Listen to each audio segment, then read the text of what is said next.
આજરોજ અમદાવાદ મ્યુનિસિપલ કોર્પોરેશનના ફૂડ વિભાગ દ્વારા શહેરના જુદા જુદા વોર્ડમાં અલગ અલગ યુનિટોની તપાસની કામગીરી હાથ ધરવામાં આવેલી હતી. તેમાં બહેરામપુરા વોર્ડમાં જે એશિયન બેકરીના નામે એક બેકરીનું યુનિટ ચાલતું હતું, જે યુનિટ લાયસન્સ વિના ચાલતું હતું અને જે પ્રોડક્ટ્સ તૈયાર કરવામાં આવતી હતી એમાં ખોટા લાયસન્સ નંબરનો ઉપયોગ કરવામાં આવતો હતો. તેમજ સદર જગ્યાએ ખૂબ જ અનહાઇજેનિક કન્ડિશન જોવા મળેલી હતી.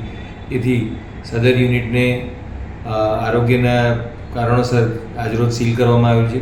તેમજ એમાં જે તૈયાર જથ્થો હતો, જે માવાનો, જે મેંદાનો અને જે બ્રેડ્સ તૈયાર કરેલી હતી તેને ડિસ્ટ્રોય કરવામાં આવી છે સ્થળ પર. વધુમાં જે રો મટીરિયલ પડ્યું હતું એટલે અંદાજિત 2 લાખ રૂપિયા જેટલો જથ્થો જે હતો એને સીઝ કરવામાં આવ્યો છે અને યુનિટ સીલ કરવામાં આવ્યો છે.